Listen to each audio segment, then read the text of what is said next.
Hello, this is Sam Electric Ghost. We have South Drive on, Tom from Hey, good South. to see Hi, great. Yeah, we've been interviewing artists since 2018. We're part of Spotify. We're glad to have you on the program. We'll just start with the questions that I sent you. Um, you. Brilliant. okay, so the first thing we usually ask is like, when did you first get into music and at what age? Okay, well, I guess I've always been into music since I was a young kid, but what I was into then is very different to what I was into now. So now, obviously, playing a rock band, into rock music. Hmm. And I've probably been into that since I was 13, 14 years old.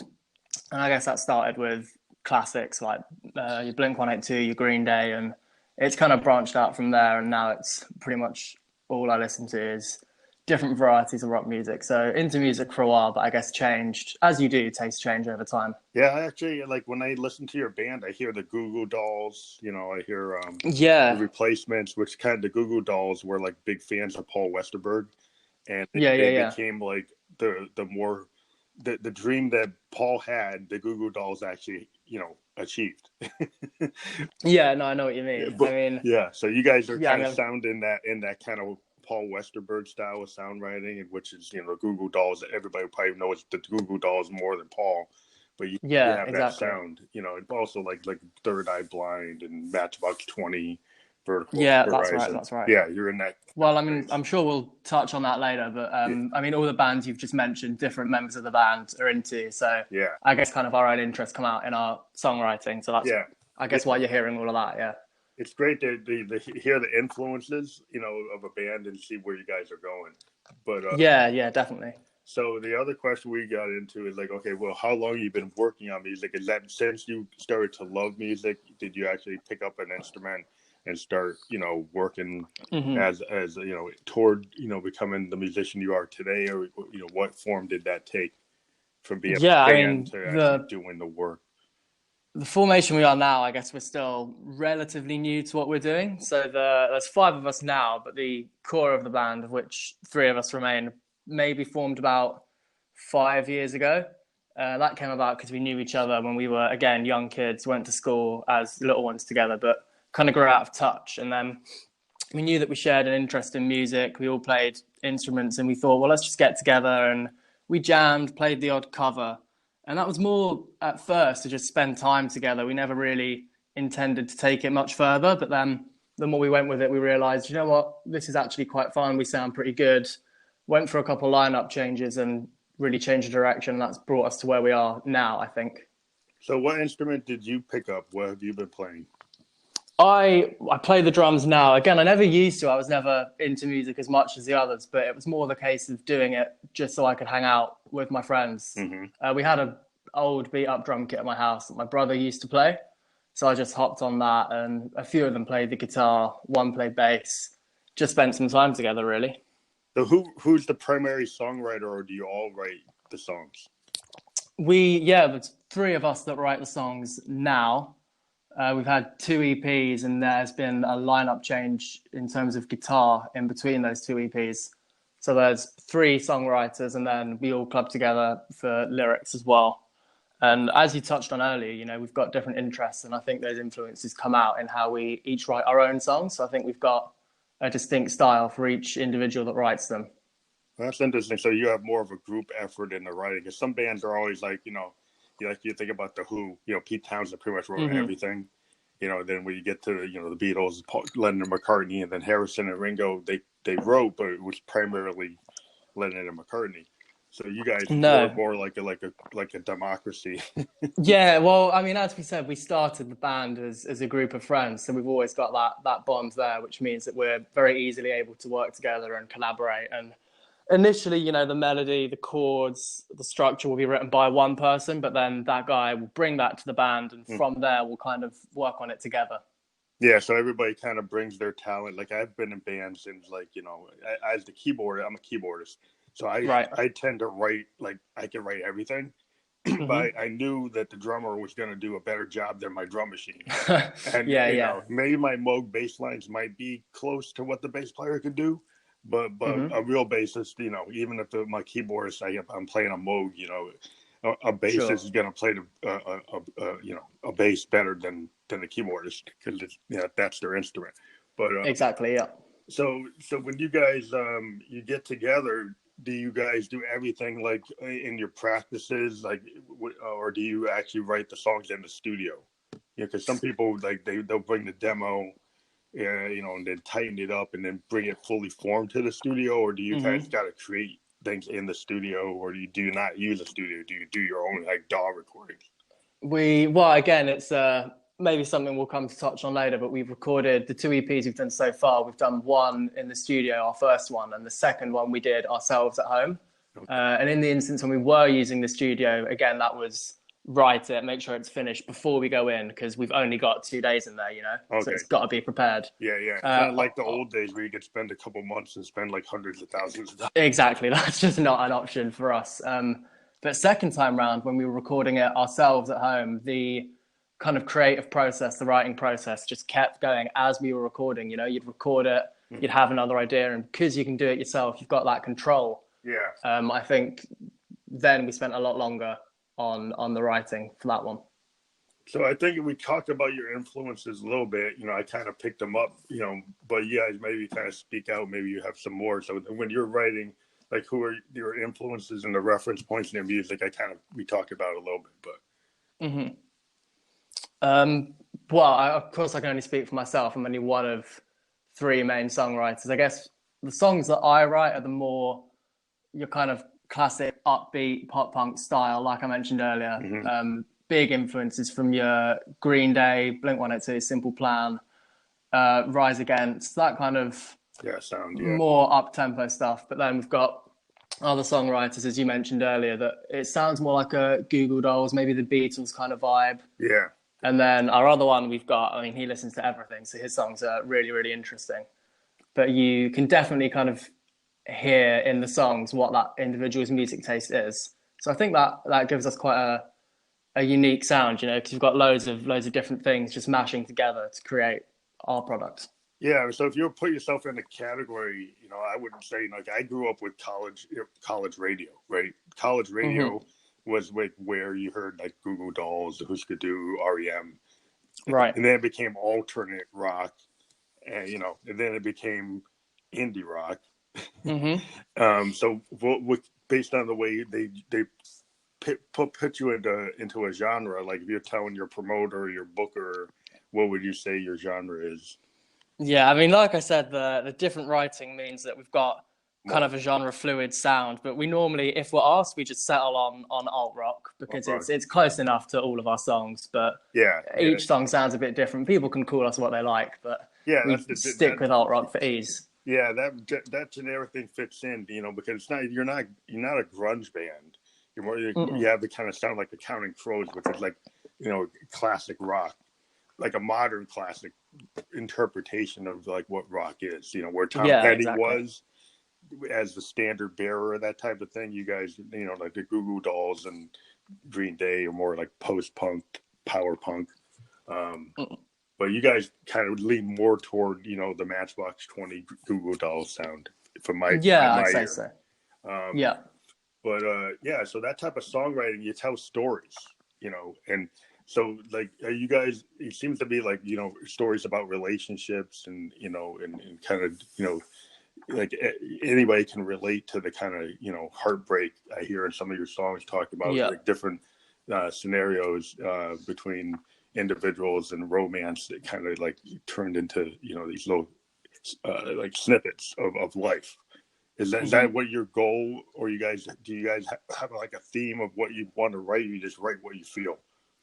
Yeah, pretty much. Look, we're still only fairly young, 20, 21 years old. And of course, we've been writing songs from the age of maybe 16. So especially at that age, you go through a lot of things that I guess every kid and young person has a similar experience there. So I think we figured, it's a good way to express how you're feeling, but also a lot of people can, like you said, relate to it, can identify with that feeling that's expressed in the song. And I think that means there's a bit of people can kind of recognize where we're coming from when we write, and I think that helps them relate to our music a little bit as well. And your name of your band, they're from South London. Is South Drive like an actual street? in South London, or is Yeah, that? it is. It is actually. It's pretty much from where I'm sitting now. It's not the street I live on, but I could probably hit it if I threw a stone out of my window. So it's a street just around the corner from us, actually. So does that have a meaning, like in London? If somebody says South Drive, does that kind of have a connotation of like the community? Does that have the feeling that you want people to get from your band, or do you just, well, I want to name it after a place you knew? Yeah, I mean, I'd love to agree with what you said first, but to be honest, it's just a place that is close to us and that kind of worked as when we were trying to settle on a name. It was easy, it was nearby, and we thought it sounded pretty cool. Yeah, it's cool. That's a cool idea. I mean, it's pretty. You never know where bands get their idea, their names from. But it's Hmm. always, sometimes I forget to ask the question, but this time it's okay. Well, I make sure I ask that. Yeah, sure. So you guys were talking about what? I mean, you went to the studio, but then you started recording yourself. So then I always get into these like real technical kind of recording process. And so, do you use digital audio workstations? Use like analog, gear, or you like use Ableton or Pro Hmm. Tools, or Yeah, well, how do you guys record? yeah, so the second time, obviously the first time it was in a studio, we got the guy to, I mean, they did pretty much everything for us, but second time round, that was all on us. And like I said, it gave us a lot more time, a lot more control. But there's only kind of one guy in the band who really knows his tech, knows his programs, and that's not me. But we did, like you said, we used Ableton to record it. And then stuff like the Blue Yeti mics, we hired an audio interface to do the drums, Mm-hmm. very much a kind of DIY style. But once it was, recording and playing was probably the easy bit, to be honest, for us, for the instrumentals, for the vocals. We just did our part, went in, but then editing it on Ableton, I kind of sat in a few times with the guy Alex that did it, and that is a long process. Yeah, that's art in itself. You know. Yeah, it really is. So I mean, it's a lot of times people just assume, oh, you're in a band. What do you do? You make music. But no, the hard work for that second EP was definitely the work he did on Ableton. I mean, the hours he put into that, very, very long time, and a lot of people might not appreciate that side of it. Oh yeah, I mean, like people got to remember, like George Martin was like the fifth Beatle. Yeah, And yeah, they, and it really matters. as an electronic musician, I have all my keyboards and stuff. I've kind of Hmm. been do it myself. You kind of become a recording engineer when you're more into like synths and stuff, Hmm. because you kind of like, when you're a synthesist, you pretty much write everything. So I'll Yeah, do the sure. bass play, so you end up learning a lot of recording engineering tricks. But if you're a traditional like rock bands, they tend to not have that skill set. They'll depend on producers and things, Yeah, or people who know how to do recording engineering, if a member is can do that. But that is, in this day and age, it seems like more and more bands I've talked to, they kind of doing the do it yourself thing, because they sometimes, now in this coronavirus time period, they can't get in the studio. sure. And so they want to keep on working on their projects, and so they've been picking up Mainstage and Logic and Ableton, and try to do as much as they can, to keep on pushing their bands forward. Definitely. I mean, we're very lucky to have a guy who kind of knew his way around Ableton. He's studied using that program before, and he does a bit of DJing and a bit of electronic music himself. Okay, So so that's probably why you where had it. Yeah, that's why he has it. But if he didn't have it, yeah. there's man, I don't know what we would have done. So he was doing that. That wasn't like a COVID 19 plan that you came up with. You were already doing it. Yeah, this was the last summer that we did this. So when the world was good and you could go outside. So this was a talent that he had anyway. That's But it cool. did mean that using a keyboard, we could add stuff that we wouldn't have done otherwise. So we're throwing kind of cellos in there, Oh a yeah, bit of synth in the background, and it does bring another dimension that you couldn't do if it was yeah. just It starts to recording what you open play you yourself. up to, like, once if you're like a traditional 3-piece or 4-piece rock band, you don't have a keyboardist. Once you get into the Ableton world or these DAWs, then suddenly you can bring in like modular synths or pads, or Exactly. samples and granular synthesis, all kinds of crazy things that I'm into. But it just opens up to be more genre bending, and Yeah, for sure. so then you can start throwing in Beatle-esque stuff, the George Martin stuff. Yeah, I think that's definitely a big part of the sound we ended up with on our latest CP, like you said, because we were just able to throw all of this new and different stuff in there using Ableton, using keyboards and stuff. So you guys played live in London? Like your Yeah. shows, do you have certain like venues that you go to, or you go outside? Do you tour like the all of Europe, or mostly England or the UK? Well, we've mainly London. We've played a few shows kind of down further south on the south coast of the country. I haven't had any shows outside of the UK yet, but we've been doing shows for. Had a look last night. Our first show was about 4 years ago. Mm-hmm. Obviously, we had plans for shows this summer, but that's all gone down the drain, of course. But there's a few venues. There's a big kind of chain of venues here, O2 Academy venues, they're called. And they're all across England. We Mm-hmm. played one of them in London a couple times, and those are always good ones. But cool thing about London, like I'm a big fan of like Hendrix. Hendrix had to go to London to get discovered. But and even to this day, it seems like the British music scene, it just is more opening or more willing to listen to new bands than like the U.S. scene. I mean, you have places like in New York, like CBGBs, and you have the Whiskey a Go Go out in L.A. But like it seems like, from my understanding, and I've talked to 40 bands in the last 3 years, it seems like Berlin and London just seem to be more inviting to different types of music. I mean, audiences seem to be willing to listen to newer bands, not just cover bands. Like in the U.S., we have a tendency to people just want to hear like Leonard Skinner and the Eagles over and over. No, I mean the cool thing about a lot of venues in London is that a lot of them are not just venues; they're bars, they're pubs. So people will hang out there anyway in the day, and they'll just be there for that whatever band happens to be on that night. It doesn't matter for them; they were going to be there anyway, so they're more than happy to just sit in and watch the band that's performing. And I think that means that a lot of bands, kind of whatever their style is, do get seen because people are going to be there. Yeah, it seems like if you listen to the BBC compared to American radio, I started to listen because you just hear more diversity in sound. You hear so many different types of bands that like American radio is still playing, Tom Petty over and over again. Not that I don't like Tom Petty, but it's like if I have to go to SoundCloud, I have to go to YouTube, I have to go to all these streaming services to find the new bands. Instagram is where I find like most of the bands I interview. Because it seems like Instagram is the musicians' social media service, because this is where I find like more new bands there than even on my SoundCloud. I mean, I find tons of bands on SoundCloud, but I actually get to see snippets and videos and see what the band looks like. That's how I found you guys. Yeah, definitely. I think that's a huge part of finding bands. I myself have found a few bands like that. From not just being in a band myself, but I've got into bands through Instagram, like you said, because you can see them. It helps you know who's making this music you're listening to. You've got short videos, you've got pictures. You can kind of see more of the process than you could if you just listened to it. Yeah, it's even like more accessible than like the Facebooks, the world, just because I'll go to Instagram and then go to a band's Facebook, but it starts at Instagram. Definitely. And then maybe I'll go to YouTube because I find out a longer form video. But yeah, that's been I think a big boon to a lot of musicians. And that kind of maybe gets into the question of like streaming services and social media. Cause back in the day, I'm in my 50s, right? So the only way bands when I was growing up could ever get a shot, you have to get picked up on like SST or some small indie label. Right.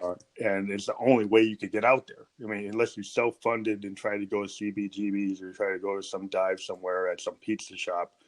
The only way you'd be stuck being a cover band. You could never, maybe put one of your original songs out. And then this whole world of SoundCloud, that's how I got into it. It's because SoundCloud started allowing me to put my sound paintings out, and then from there, I got invited to do podcasting on an app called Spearman. And then that went away, and then I got invited to come on to Anchor. And it was because I was able to get out there on SoundCloud. So what are your thoughts about like the way the industry is today compared to, I don't know, you might not have known the way it was because you weren't around. Yeah, I mean, I'll start by touching on streaming services as you mentioned, and I think that there's a good and a bad side to your streaming, to your Spotify, to your SoundCloud, and I think that they're great in terms of allowing bands to reach, like you said, a bigger audience than they ever could have done before, especially when you combine them with good and effective social media use. You know, if you know what you're doing on Instagram and Spotify, you can reach a huge audience just through those two platforms. And I guess in a way, some streaming services can kind of be seen as a form of social media in themselves. Yeah, And I say that because, yes, they're great for gaining exposure and getting your music heard. But in terms of generating money, they're not yeah. as good for that. You know, it's more use of expanding your audience, which makes it a bit more like a social media than an actual money generating platform. It's kind of like, the radio, was college radio. You get on college radio, and you get heard, but you didn't really make a lot of money, Exactly. until Yeah. you could get to the major radio stations. But it's kind of like the way SoundCloud is like when I was growing up. I mean, I was at my college radio station. I was a DJ, and I was playing like stuff from SST, all this like old, punk stuff and new wave stuff, and it was just like because I wanted to hear deeper tracks. And so that was where, these bands like REM came out of IRS, or, you get Who's to Do, and Black Flag came out of SST. And then the bigger labels will pick them up if they got that buzz. And it seems like today now, you go on YouTube, you get a buzz, then the label might pick you up, you know. Yeah, for sure. Um, so it seems it's cool for that, but getting paid, it seems like musicians, like as a musician myself, it's like the only way I get paid is I do things like this podcast. Yeah, I do influence marketing. I do sync licensing, and then the actual other thing is the musicians make money from is actual touring and merch. And yeah, I make more money selling a T-shirt than I do selling my record. yeah, for sure. Spot on. I mean, for me, that's a bit of a worry, I guess, that some young and upcoming artists, there's a chance that a music career just won't be possible for them in terms of income, and that could deprive kind of the world, the listeners, from some great music. Yeah, it would be Which cool if the record labels could find a better model. You know, Yeah, definitely. Of course, some are better than others. Spotify, it's the most popular, and it is also the worst. But then you've got your Deezer, Apple Music, Amazon, Google. They're all a little bit better in terms of paying, but they're not as popular, so people don't really get the benefits of that.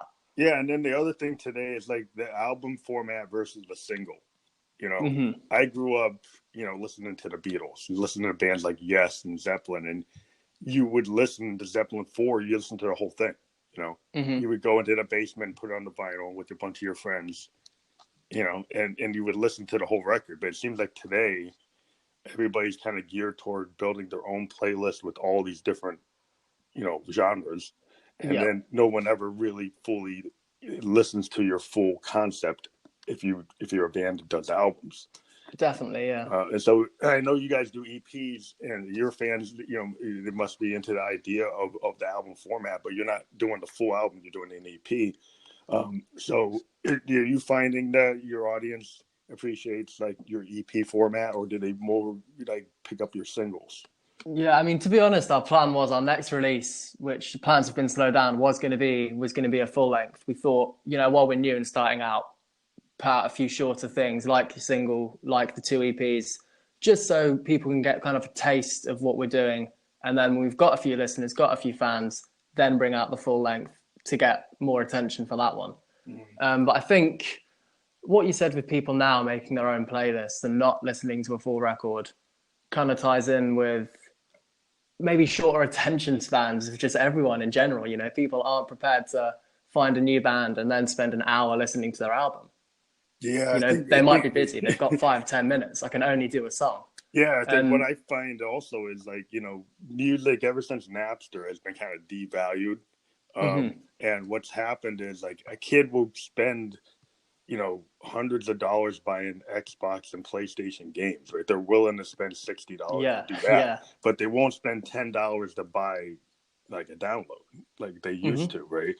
Because they rather hear a playlist like while they're playing Grand Theft Auto. And, yeah, and so the problem is like, how can you get, as a musician, maybe to integrate into that new model, like get your music into the games, get your music where you get paid, by the gaming company, Yeah, and to get the kids' attention where they're spending more time, which it seems to be in the gaming. definitely. So it's like figuring out a way to kind of get that kid's attention or that audience attention by finding new ways to reach them and that they're willing to pay for. Yeah, definitely. I mean, like you said, there's gaming and stuff like that now. It's such a big part of kids growing up. And maybe as that's come in over the last 10, 20 years, music has maybe gone down in importance, which is a bit of a shame for artists. You spend all this time putting an album together thinking about track placement. What should we open with? Oh yeah. What goes well into the next song, just to find that people don't really care what order it's in because they're going to listen to one song Well, on it's the someone whole else's thing, but the playlist. only way you could get your music, you'd have to go to we used to have a record store called Strawberries, and the only way I could get something, I had to go to Strawberries.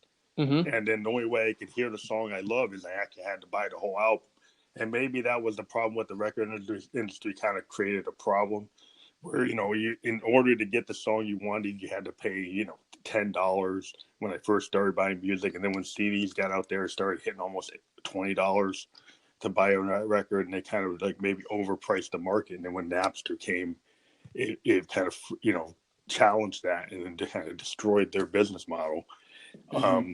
And they haven't been able to figure out a way to get that back, to where it was like in 1983, 84. You had to go to the record store to get anything you want, and then the record companies kind of would kind of rip you off. If you're a fan, you were forced to buy these big packages in order to get what you wanted, and it was hard, not to have to spend a lot of money. And now today, you don't have to spend as much money to get everything. Yeah, I mean, I can see why people do it. It's so cheap for the consumers, for the listeners, which I understand why people do it. But the fact that it's cheap for you, the people that buy the music, obviously comes at a cost to the people who make the music. Well, I think the audience has forgotten, musicians are it's not just a hobby, it's not just a passion, it's a job and it's a career. And if the audience doesn't, engage in a way that supports the bands, you're going to lose bands. You're only going to have bands that are, in the top 50 that, that have label support. And then it's going to be harder. I mean, I think music. One thing about music that's always in light and in heart gives me heart is bands. Musicians will play no matter what. They'll do gigs for free.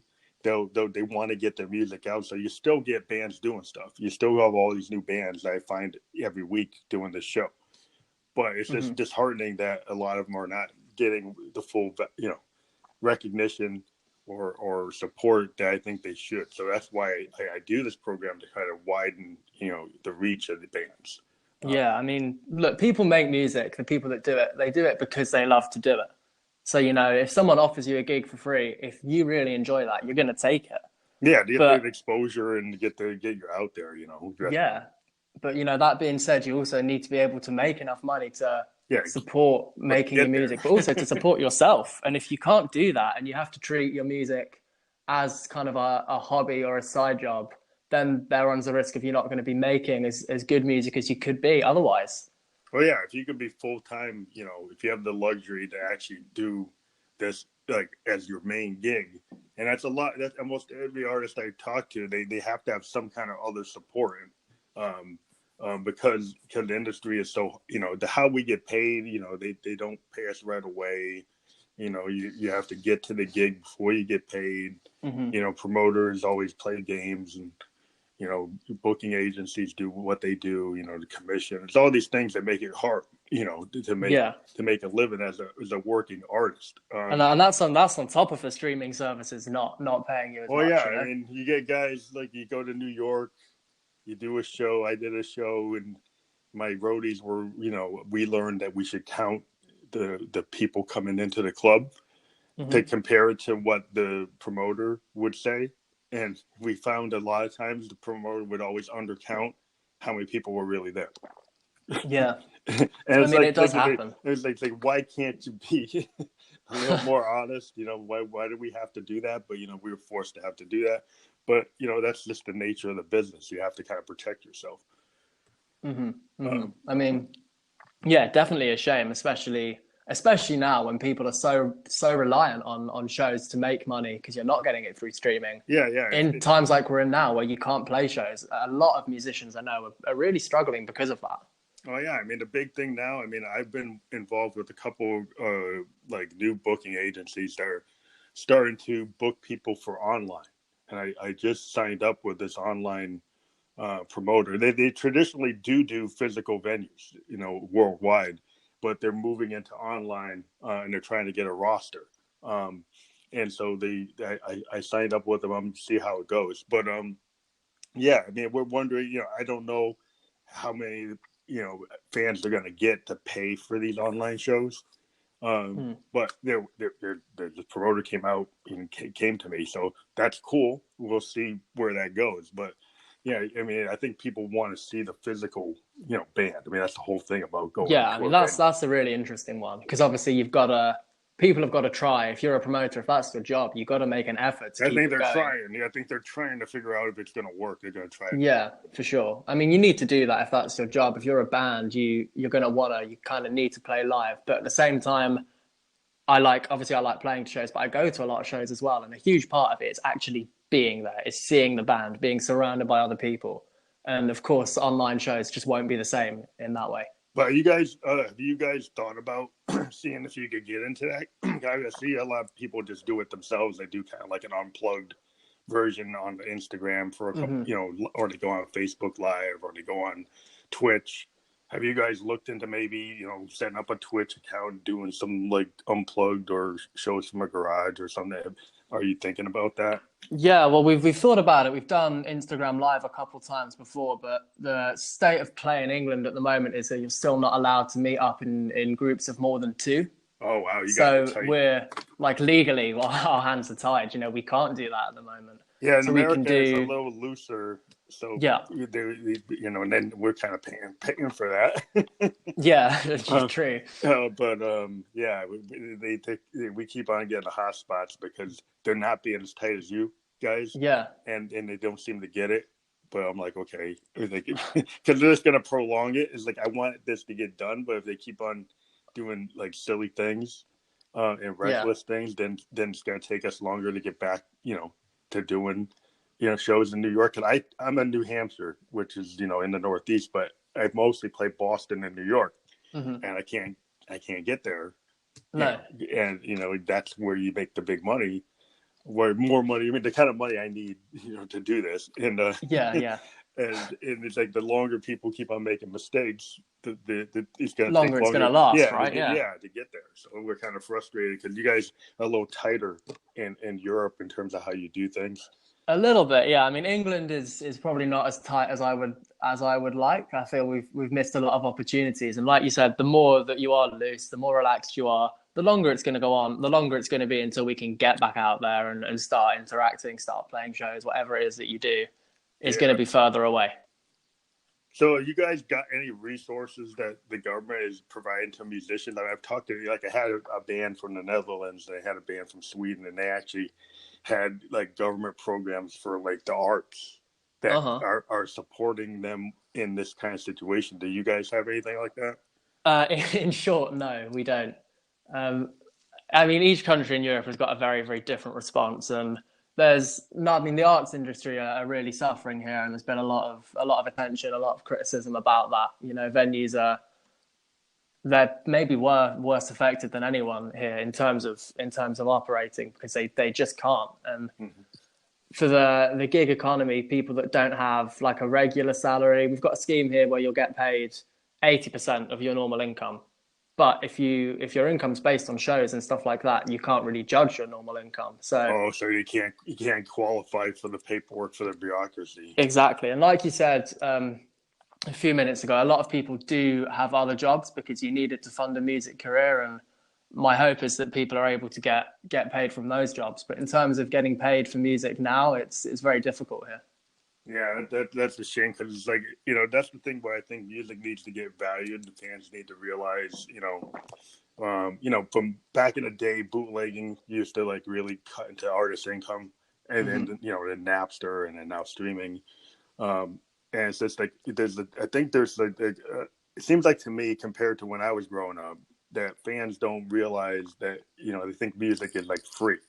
Yeah, definitely agree. That's the thing with the introduction and the massive blowing up of your Spotify and stuff like that to the fans, to the listeners. Music is not quite, but almost free. Yeah, Most people probably won't go a day in their life without listening to music once. And I think now, because of how cheap it is, people don't realize that there's got to be artists, there's got to be people behind that who are trying to make a job out of this, and there seems to be just a lack of will to actually pay for this product now in the same way you would pay for, I don't know, pay for food, pay for clothes. yeah. It's the same thing. It's still people making a product I for a think living. during this crisis, music is an art really is helping people get through. I mean, Especially now, yeah. Yeah, from the art that people get from Netflix, or just listening to their favorite band on Spotify, or any of the streaming services. A lot of times people are getting through.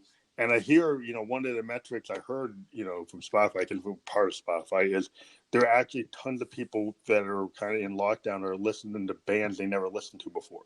Yeah, I mean, looking at our stats, we've got more listeners than your average day during this lockdown. Yeah, because people need to fill that time, Yeah, and that's a cool thing. But just the next step of that is like, we're trying to get the industry to not just have this A-level tier like the Lady Gagas of the world get the larger pool of the money, and trying to equalize that and give us more opportunities to, do the sync licensing. If Spotify has all these bands on their platform, they should be, attempting to sync license more of these bands. Definitely. So Yeah, that you definitely. get your stuff into advertising and movies and all this other media. Because everything that's out there that gets sold has, music behind it.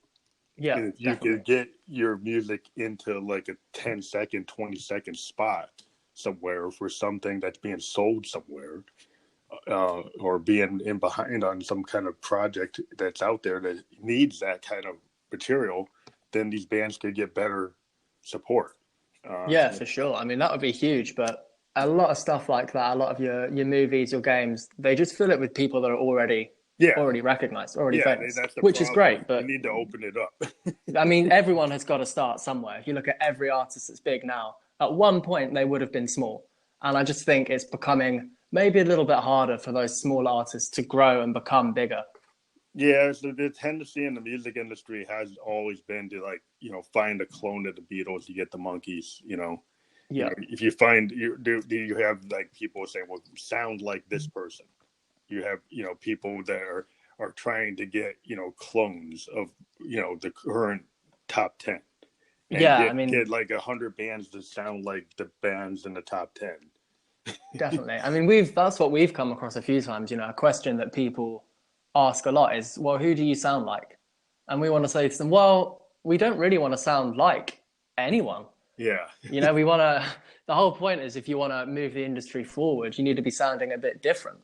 Well, yeah, I mean, you had like you get the Kurt Cobain, but you came from an era, right, of like Motley Crue and then Rat and all these hair bands out of Los Angeles, and then suddenly you get like Eddie Vedder and Kurt Cobain, and then you get Billy Corgan from Smashing Pumpkins. You get the grunge era, and it was new compared to what was going on, but it really was kind of it came from like the Clash, came from the Sex Pistols, came from bands like Joy Division and stuff like that. So people kind of rediscover something, or somebody figures out a way to bring something back. And so in music, like a lot of times you just bring maybe something that's not in style, and you bring it back with a new spin on it. But it's not what's going on. You end up bringing something new. It comes to the stage, and I think it seems like rock or alternative rock has been kind of pushed down in this era of DJs and the hip hop artists. For sure. It's not what and I've done shows that I'm a keyboardist, right? And I have all these Moogs and stuff, and I got to set up like any band, like any rock band. I have to do a sound check. Yeah. And I get these promoters saying, "Well, how come you just don't have a CDJ?" I was like, "Well, that's not what I do." Yeah. You know, so they want to like some clubs want to in New York. They want to have like 10 bands on, and just run from one CDJ to the next, and then not give you the time to actually do your sound check. Yeah, yeah. I mean, we've played shows before, many shows where we've had. I mean, it sounds a little unfair to say, but often I find that promoters, bookers, kind of sound engineers, they don't seem to care. You know, we've had people show up hour late, 2 hours late, and we've literally checked one line of our song, and then we play. And obviously, it sounds rubbish Yeah, in yeah, terms of quality. yeah. What is trying to make money the way they make money.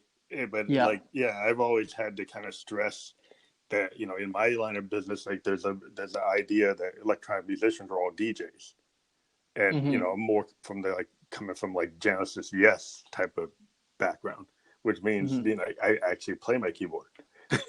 Yeah, You know, that's the thing. I mean, nowadays, so many famous musicians that people want to go and see when they're doing it live. Yeah, they've made it in the studio, but when they're doing it live, they don't really play much. no, they're doing main stage. You They're know? running it off Ableton.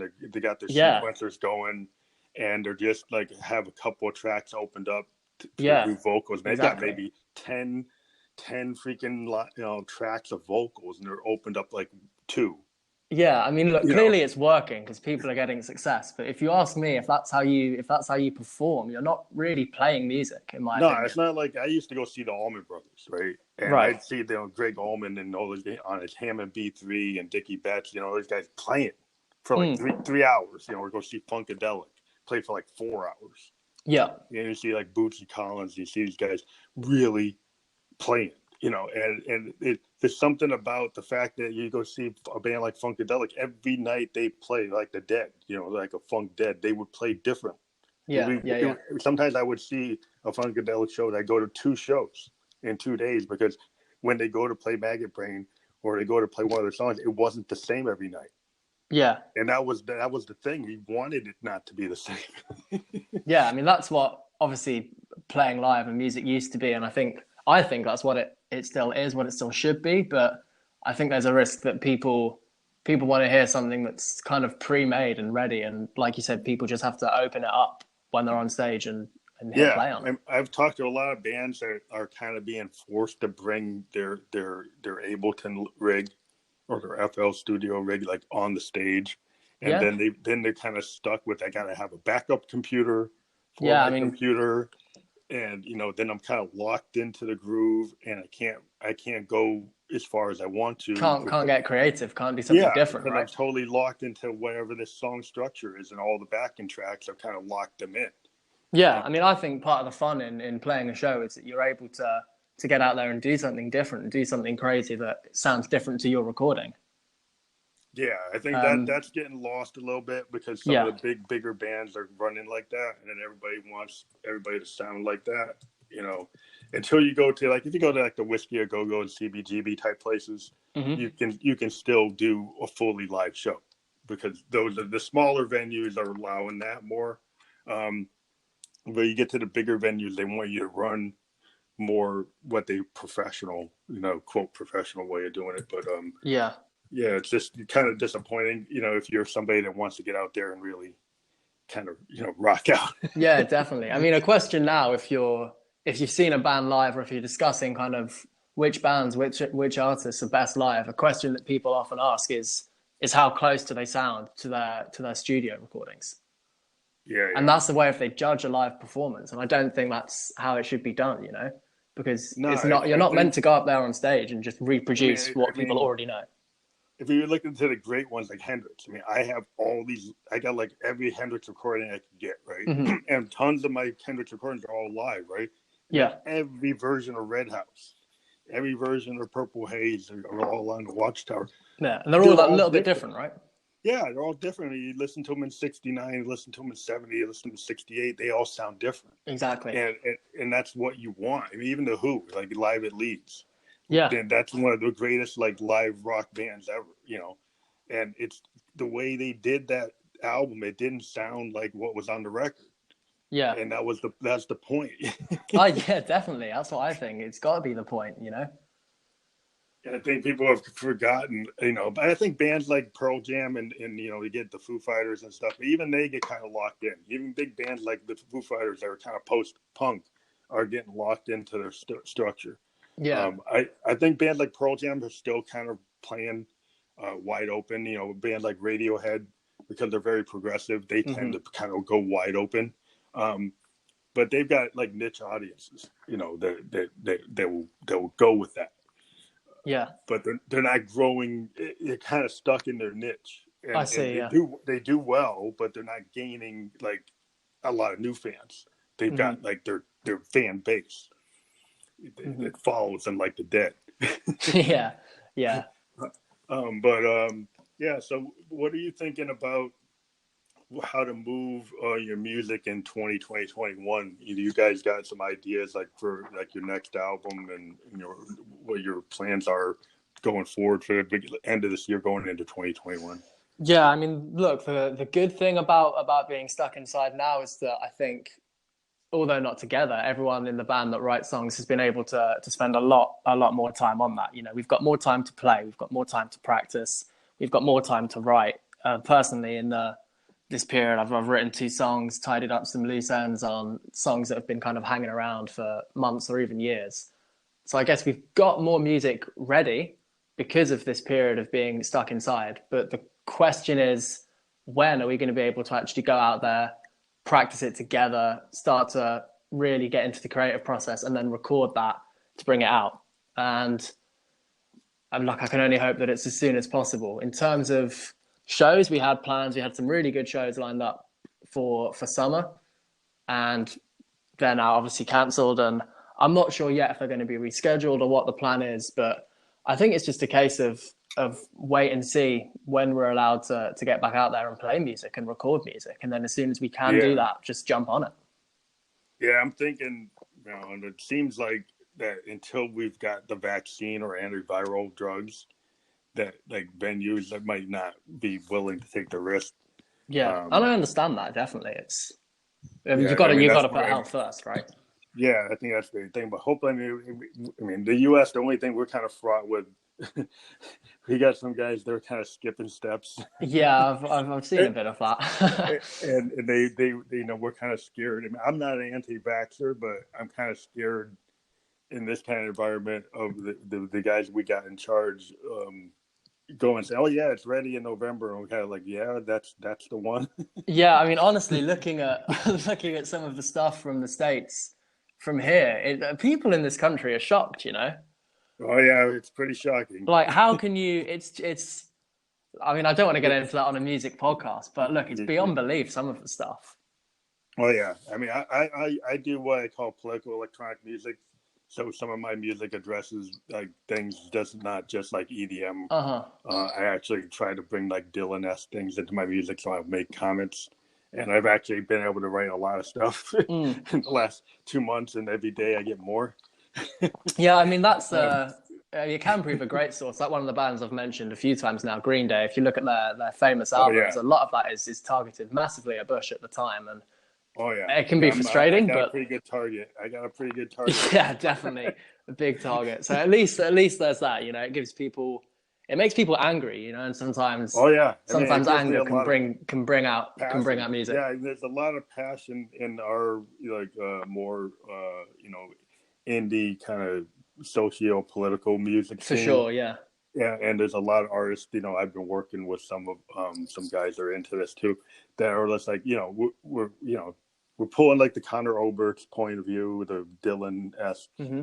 Springsteen kind of idea. Like, okay, there's something going on. I gotta say something, Yeah. but I just don't want to. I want to write it in a musical way.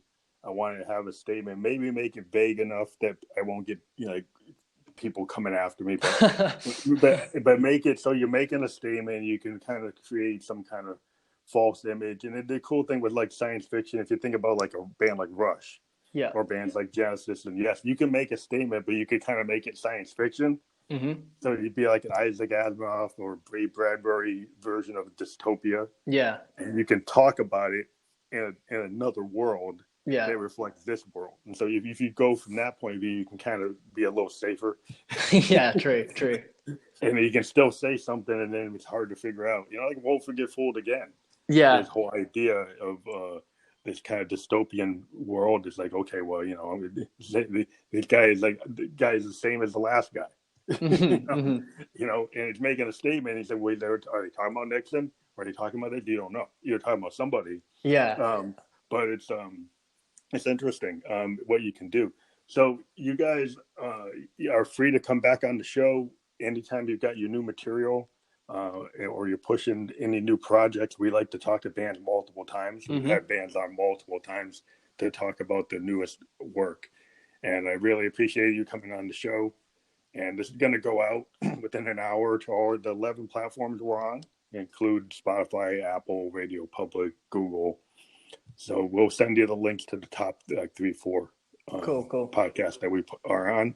And we're really glad to have you on, Tom. And we're going to encourage everybody to click the links. We're going to include your Spotify link and some of the other links that we found for your band, like your Instagram link. Sure. Yeah. On the podcast. Yeah. Great to talk to you. Thanks for having us on, and definitely keep in touch. I'd love to come back. Okay, great. Thank you. Thanks a lot.